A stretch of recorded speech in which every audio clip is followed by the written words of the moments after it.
All right, guys, welcome to a special edition of Monte the Pharaoh with Mike Monte, along with the player on a Christmas day. How are you, sir? Thanks for I'm doing joining me. great. I'm remote from Minneapolis via way Oh, of that- Playville, What are you doing in Minneapolis, bro? visiting my son and his wonderful family, my two grandbabies, his wife Alex, my grandsons Elijah, and my granddaughter Lila.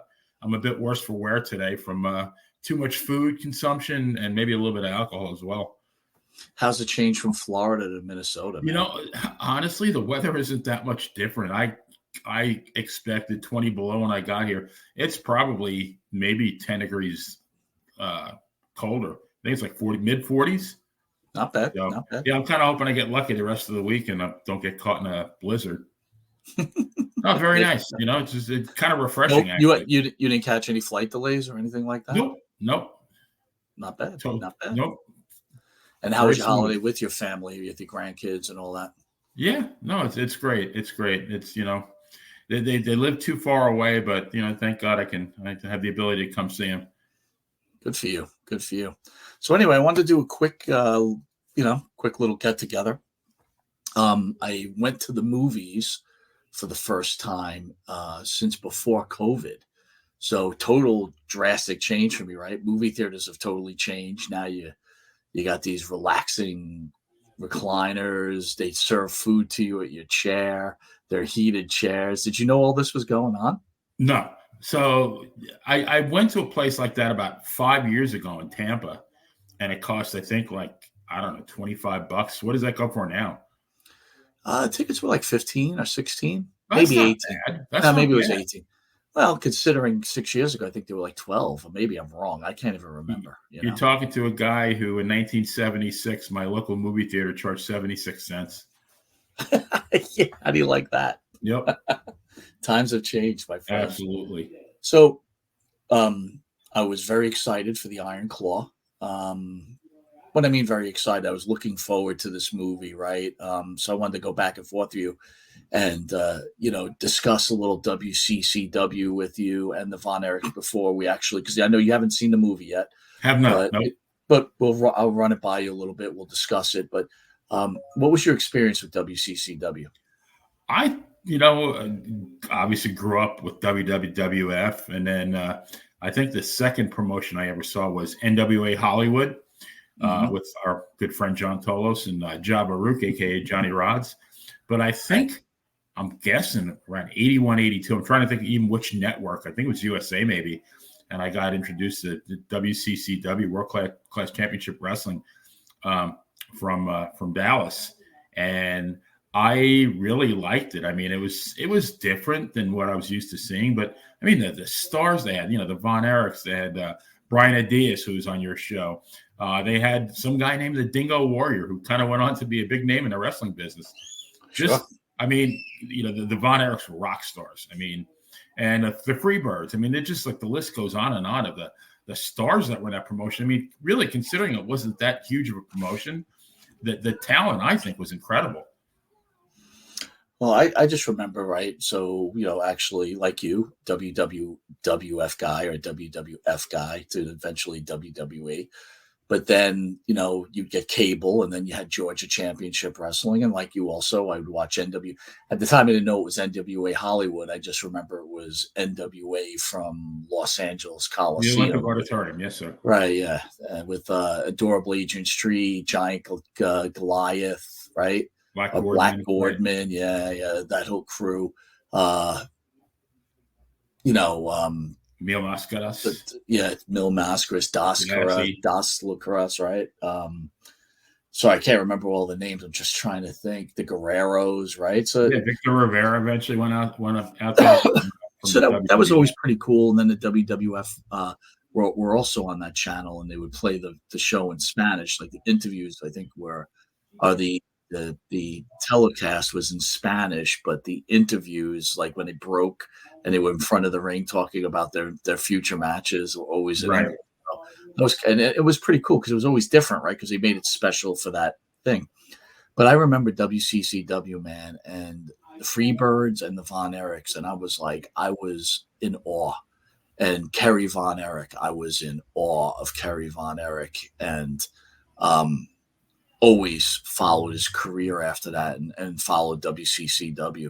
In fact, I would say that I liked WCCW almost as much as I liked WWF.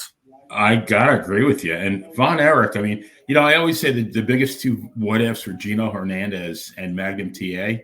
You got to kind of add Kerry to that list, right? I mean, if he had kept himself a little bit, cleaner and he hadn't gotten in that motorcycle accident, what kind of career would he have had? Not that he had a bad one anyway, but.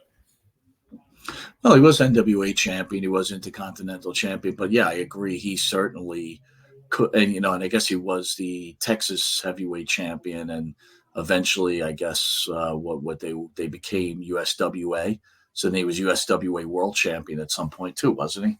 But yeah.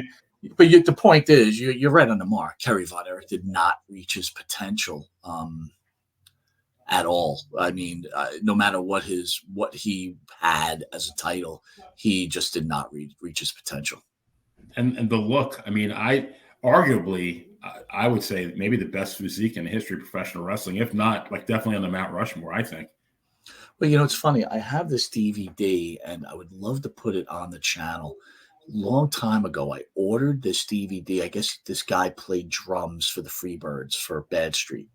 And I guess they had a band, like the Freebirds had an album, and it's a whole bunch of clips of everything that was going on. And a couple of things they discussed. One was Vince McMahon had plans to make Michael PSA the world's heavyweight champion, which I just don't believe. Could never imagine that. Me too. But I did hear that Vince called Fritz before Hogan and wanted Kerry to be the WWF champion, and Fritz wouldn't let him go. Now that would be a little bit more believable than Michael Hayes. I think at the time too, Benny, like when we first started watching that, there weren't physiques. Like, look, Kerry was Arnold Schwarzenegger to me in wrestling. I mean, that guy did have like the perfect body. I thought. But as we got older, right? Yeah, you said Dingo Warrior. He was as big as Kerry Von Erich. Tony Atlas as big as Kerry Von Erich. Right. So and as he got advanced, all these guys just started, Road Warriors, right? But Kerry was like a little before that. I remember. I could have my timelines wrong, but that's what I remember it as. But unlike most of those guys, the guy could work. I mean, he really could work in the ring. I thought he was excellent. I thought his mic skills were okay at best. But he didn't need it, in my opinion. He just had it. Yeah, he had the charisma. Funny you said, like, you were talking about him a couple of days ago. I was watching on YouTube a clip of it was David and Kerry being interviewed in Florida by Gordon Soley, and they were heels down there. And I just got a kick out of it. I mean, they were pretty, it was just standard heel promo stuff, but they were good. I mean, they got heat. So, who are they feuding? Wow, who are they feuding with? I'm not even sure. I do remember David being a bad guy down in Florida. I do remember that. Yeah, David he came in, and I think he won the Florida Championship or the Southern Championship or both. Probably won both. And then Kerry came in after that, and I think this interview was actually introducing Kerry. This is my younger brother, Kerry. And Solely was saying, well, is there going to be any rivalry? And, trying to cause a little bit of heat between the two of them. And they didn't buy it. I mean, it's classic heel stuff. It was really, really good, though. I was surprised. So before we get into the movie, though, let me ask you this. When you heard about the Von Erichs, you started catching on. Which Von Erich did you think? Because, the story goes that David was the guy. I never saw it that way myself. I understand what the wrestlers feel. I get that. What were your thoughts? I think he was supposed to be the guy. I think that was more Fritz's doing than anything else. But, I mean, he really wasn't around that long. I mean, when did he die? 25? Yeah, pretty young. Yeah. Yes, I mean, another one. We'll never really know, but I saw several of his matches. I think I saw a couple against Harley Race, and I thought he was good. I honestly thought Kerry was way better, though. How about Kevin? Kevin he was good, and he was good in the ring. I don't think he was very charismatic like Kerry. And I mean, he had a good-looking guy. He had a good-looking guy, though, right, Benny? Yeah. I mean, he was well built. The whole barefoot thing, though, that was kind of weird. I don't know. I mean, I think he was. He would have he did have a decent career, but I couldn't see him like being the headliner or carrying a promotion. Where I could have seen Kerry. Kerry really is the one that I could have. And then I think Mike was just way too small. Well, it's funny. Before I was just looking at a picture of the four of them. Mike was a tall guy. He wasn't built, but he Right. didn't seem like a small guy. I mean, he did when you watch the matches, I guess, but he wasn't overly small. Let me put it that way, especially today's wrestling world, anyway. Yeah, I'm interested in because we've chatted about this offline already, and what your feelings are about the movie versus the reality of the Von Erich family. Because I mean, you talk about a story that needed to be told. I mean, what better wrestling story is there than this? So let's get into it, right? You haven't seen it yet, and I'm looking forward to you seeing it. But I'm going into this with very high expectations, right? Because just like you said, it was a story that could be told. Now, was I worried that it was going to be just made for wrestling fans? Yes, because again, when I look at the great wrestling movies, right, The Wrestler is clearly the best by far. The And the wrestler? story, yeah, and the story of The Wrestler isn't really around wrestling, right? It's around everything else: his daughter, the stripper, his job. Of course, there's wrestling involved, but it's the back story. And I've seen too many movies where the wrestling is the front story. So that was my concern. What are your thoughts about what I'm saying about The Wrestler? Yeah, no, I totally agree. I mean, the wrestler really. I mean, obviously the guy was a wrestler, but the whole premise of the movie was this guy was a professional wrestler. He did have. I mean, he's a main eventer. Probably made some good bucks, and now he's scooping that potato salad at a deli and dating a hot stripper named Marissa Tomei. There you go. That's the worst thing in the world, right? Right, exactly. And But then, no, I I mean, think it about really is. It was more the fact that he was a wrestler had some bearing, but it was more of a to me, it was a story of somebody who was a bigwig in what they did, and now they're not such a bigwig, and they're trying to adjust to life as a smaller fish, in the sea of life, I guess. exactly. And the trials and tribulations of the guy can't recover from it. And then he obviously has a heart attack. But again, so going into this, I knew the movie could go both ways, but I said, you really can't screw up this movie, right? Because the story is there. Um, so I'll give you a few things and I'll ask you to weigh in on what I saw. So basically, uh, they kind of introduce you to Fritz, right? In black and white, he's wrestling. You know, if you're not a wrestling fan, you don't know it's Fritz, number one. So you just see some guy wrestling. So I always look at it from the perspective of someone who's not a wrestling fan that goes to this movie, right? Someone who wasn't a wrestling fan can enjoy The Wrestler. Do you agree? Oh yeah, absolutely. So in this case, it was like it started off that way. I was like, all right, whatever. And then it really starts focusing on Kevin and Kevin becoming the NWA champion, right? They don't talk about Jack, the youngest son, until later on in the movie dying. You find out later on when Kevin's talking to his girlfriend. Now, look, so I'm not going to give them, but there's really nothing to give away, right? So I'm not really giving away any kind of story. Everybody knows how this started, how it ends, and everything in between. But my first point was there's way too much wrestling. As a moviegoer, what interest do I have watching actors making believe they're a wrestler, right, Von Erich, against actors who are making believe they're the Freebirds? Right. Yeah, I mean, there's got to be some of it, but I mean, it really kind of dilutes the story. What you really want to do is tell the story. You want the wrestling to help tell the story, but you don't want the wrestling to overpower the story.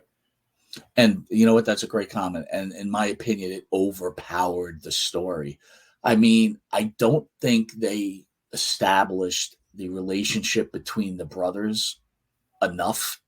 There's points where they're trying to establish it, where the brothers defend Michael and Michael's being picked on by Fritz.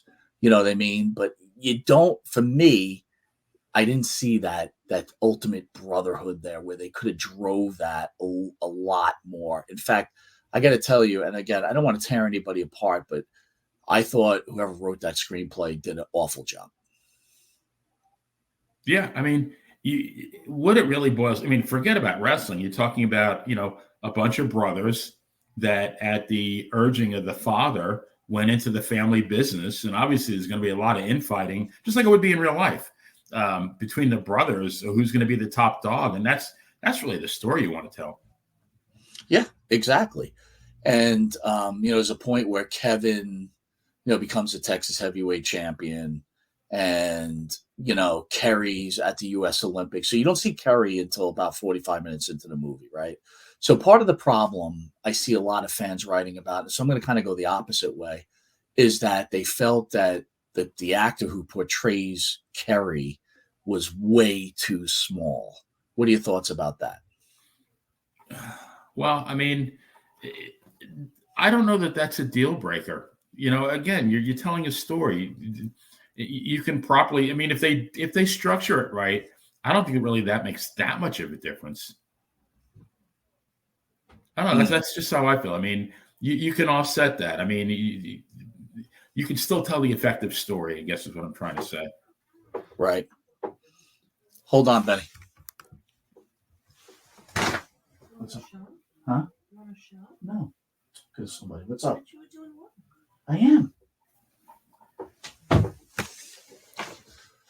Sorry about that. That's all right. I'm back. So, you want me to say that again, or no? Say it again. Yeah, please.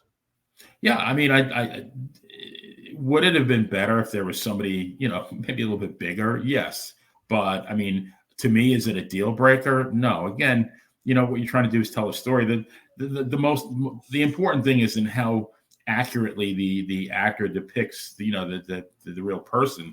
I think it's how accurately they capture the essence of who the guy was and what the relationships were, because that's really what it's all about. Well, Benny, I also think too that like Zac Efron got himself in great shape. He plays Kevin Von Erich, but he's not a big guy. So when you see him against real wrestlers, you can see there's a huge difference. So I think they had to make sure that the other wrestlers were his size, not scale it down to size. Scale it down. So I wasn't so dead set against it at all. But again, I also heard fans say there should have been more focus on Kerry. So I will share this. They show a lot of matches. They show him against the Freebirds. They show him and Brody wrestling, right? So when Kerry finally, David dies, right? And they don't even show you the trip to Japan. They show him get sick, which is not a bad scene at a wedding. But when David dies, Kerry and Kevin, one of them is going to wrestle Flair for the title. And the father flips a coin, which you find out later on is a trick coin. So he made sure Kerry got the title shot, not to piss off Kevin. But they don't show the match. You just hear in the background during some kind of scene, a new NWA champion. And I thought to myself, you're going to show all these matches, but this is not the match you're going to show. Probably the most important match of the entire story. That's very strange, actually, now that you said that. So not making good use of the wrestling time. I mean, you could, like you said, if you showed some of that match, that's meaningful to the story.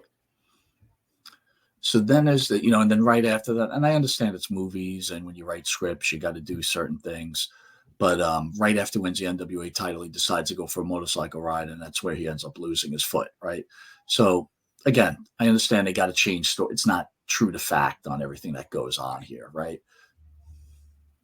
Yeah, I mean, that's kind of odd, but I guess, again, not a deal breaker, because I mean, it does happen. So I understand that there's, certain things, like I understand Chris was left out of the movie altogether, and I'm not sure why that happened. It's really funny because I probably on Facebook seen 100 reviews of the movie, so I almost feel like I've seen it without even seeing it. So tell me, what are the reviews of the movie that you're seeing?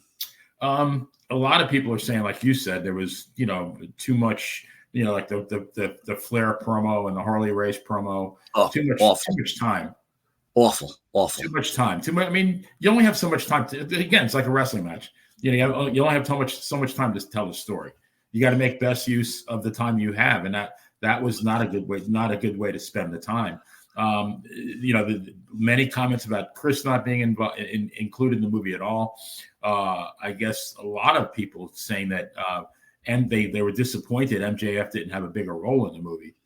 MJF literally isn't even in the movie, dude. He's wrestling with Kevin Von Erich. And unless you're a wrestling fan, you don't even know it's Lance Von Erich, right? He just does a move and he flexes. There's no explanation. What's the point of even having him in there? Again, bad storytelling, too much wrestling, right? I heard where the writer said he didn't want to put the Chris story in because it was kind of the same as the Michael story. So he thought they were kind of two characters, together. But I had thought to myself, if you had cut out the Flair promo, the Harley Race promo, and a couple of matches that broke them down a little tighter, you could have got the whole.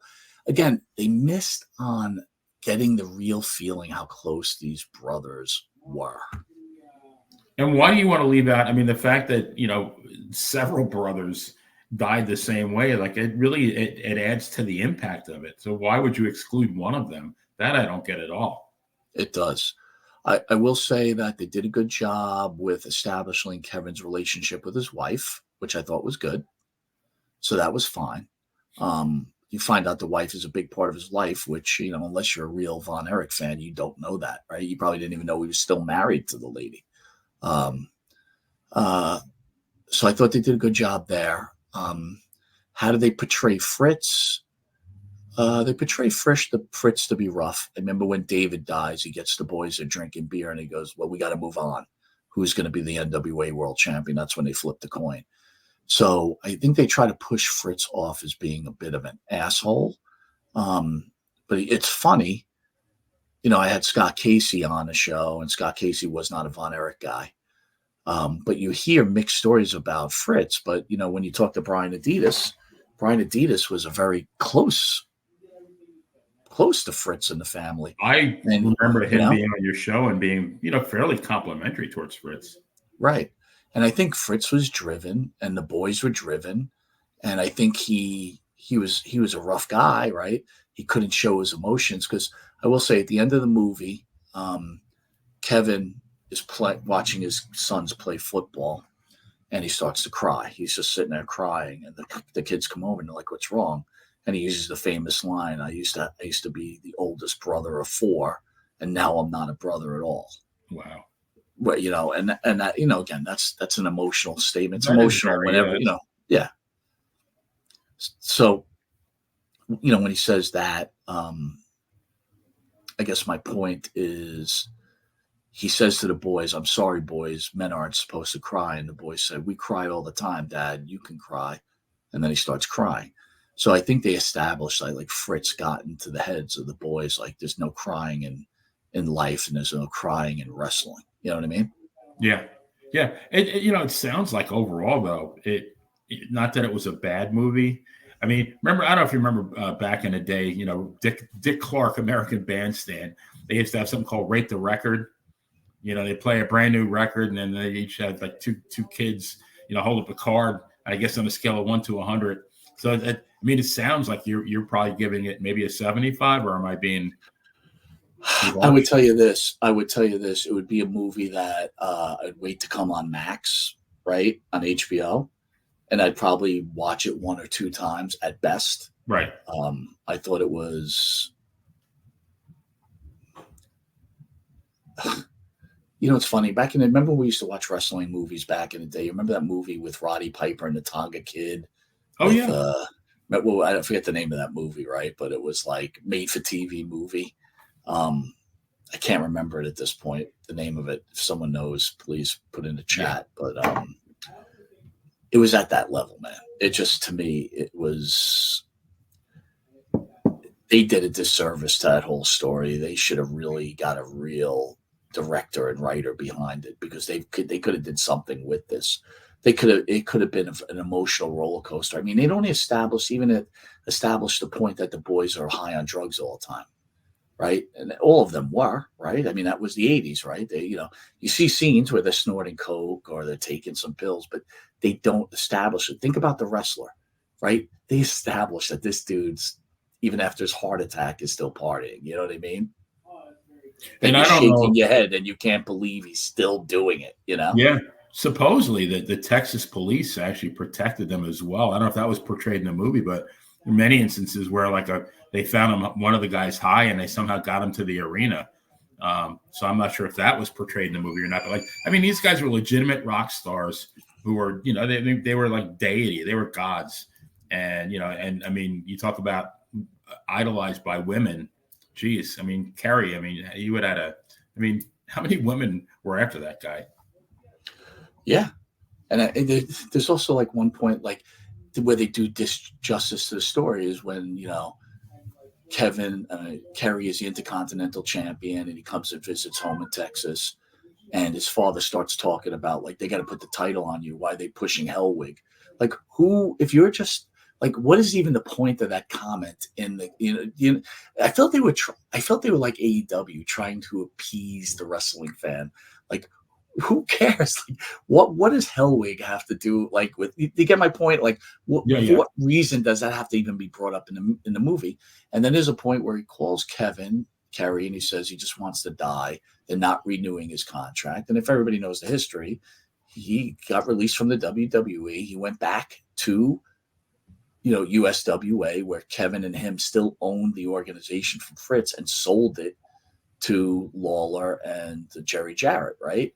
And they still wrestled, and that's where he had those feuds with Jerry Lawler, and he was high as hell during those. Remember that? Oh, yeah.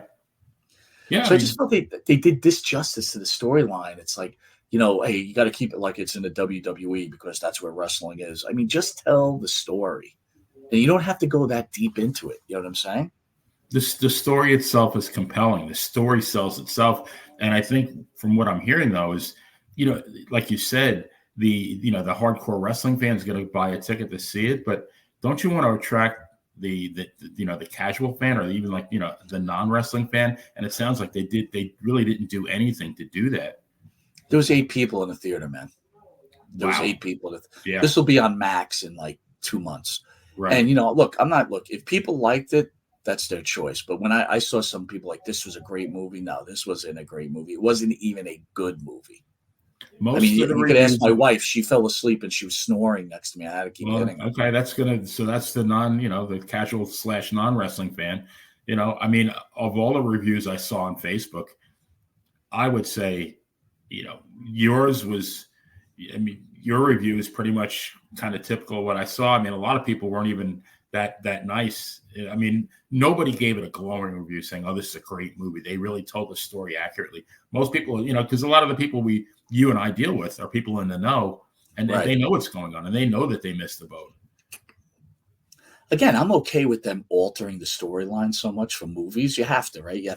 The idea when you do that is to keep it more interesting, but the story was already there. If you just would have stayed away from the wrestling, so much from the wrestling, there was a tremendous, there was a storyline between him and his wife, Fritz and his wife, and they just don't even dive into that relationship. It's at one point, she's just very cold and callous, and as the boys are dying, she's getting colder and colder, and eventually she just shuts Fritz out. But that's me knowing what happened. Like, I know the story, but if I'd had no idea, it would just be like all of a sudden she decided not to be bullied by Fritz anymore. That's the way I took it. Yeah, why don't you want to tell that? Because again, I mean, are you wanting to have 8 people at the theater, or you wanting to draw some fans? Well, I would tell you this: if it, on a 4-star rating, I would give it a 1.5 stars. Yeah, that's about right. And I'm a huge Von Erich guy, right? So I give it 1.5 stars because I love the Von Erichs, right? Kerry Von Erich's one of my all-time favorites. The Von Erichs, WCCW, all those guys from that era. I could interview every one of them because I love them. I love everything about them. I know everything about them. It was like, as a wrestling fan, that was the place to be. You know what I mean? Yeah, I mean, considering again that the guy came from a relatively small promotion, it was not that big of a promotion, but that he became a sensation there, and then and I think he translated well into the WWF. I really do. I just think he had too many outside issues. How come you think Kevin didn't go to the WWF? I had heard a story that he tried out and he decided, hey, I don't want to travel, and that could be the case. But I'm surprised he didn't try to bring them in as a tag team together. Right? I mean? Yeah, that would have worked. I mean, they would have at least been the equivalent of the Killer Bees. Oh, absolutely. Absolutely. Do you think it was a mistake that Vince wouldn't call him Kerry Von Erich and was calling him the Texas Tornado? I didn't like that. I mean, I didn't like when they called Barry Windham the Widowmaker either, or Kurt Hennig Mr. Perfect. I mean, any of us with half a brain, I mean, not even half a brain, but, a well-versed wrestling fan, we knew who that was. I mean, don't insult our intelligence. Well, I got to be honest with you. Mr. Perfect, I liked, right? I I mean, liked the gimmick. the Mr. Perfect gimmick was one of the best ever, but, it was still Kurt Hennig. Absolutely. You know, And Barry Windham was Barry still Windham, Barry Windham. I totally agree with you. Barry Windham did not have good runs up here.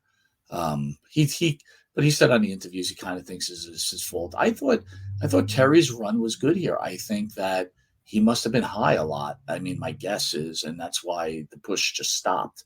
You know what I mean? Or he was over when he got up here, right? Yeah, but geez, how you wrestle with prosthetic foot? That had to be hard too. That was amazing. That is amazing. Think about that. That is an amazing feat, right? I mean, supposedly, and I don't know if this was in the movie as well. Supposedly, he used to shower with his boots on. They didn't show that. They show him with no foot, or almost half his legs gone, actually. And then they show him that he tries to get back into the ring, and he really works hard to get back into the ring. Yeah. Again, the Kerry Von Erich character in the movie, I thought they could have gotten a better choice, but I understand why they went with someone not huge like Kerry was. I get it. I thought Efron did a fantastic job as Kevin Von Erich. The David Von Erich guy, the guy did a pretty decent job. And the Mike Von Erich, I would tell you that the most intriguing character in the whole movie was Mike Von Erich. Really? Yeah. Interesting. He liked rock music, and supposedly like Fritz forced him into wrestling. But I don't know. They did the whole thing where they go through that fairly quick too, right? He breaks his shoulder in the Middle East, right? Israel, I think. Right. They don't say that though. They just, he does it, and then he gets the fever, and then then he's like kind of like not himself anymore. It's like kind of brain frozen, right? So. But Benny, that's about it. I just wanted to go over with you, and just want to thank you for joining. And my pleasure. It makes me wonder why, a guy like you or a guy like me, or they should have when they make these movies. I think they need a panel of true wrestling fans that can give an objective opinion and not only say, look, I mean, we should be happy there's wrestling in there, but the fact that we know enough about the story to say, well, you know what, there's too much wrestling. Develop the story and just cut some of that wrestling out. They need to hear things like that. What's amazing to me, man, is the template is written with the wrestler, right? The template is there. It's like, why would you divert so far off that format? You know what I'm saying? Yeah. Again, you're watching actors playing wrestlers. All right, like. I know in The Wrestler, they made sure they didn't get really big guys because Mickey Rourke is not a big guy, right? So they didn't want to make him look like small. So I get what they were doing here also, but they didn't expose Mickey Rourke that much in the ring, right? In the beginning, he starts, and then you find out what happens when they purposely put him in that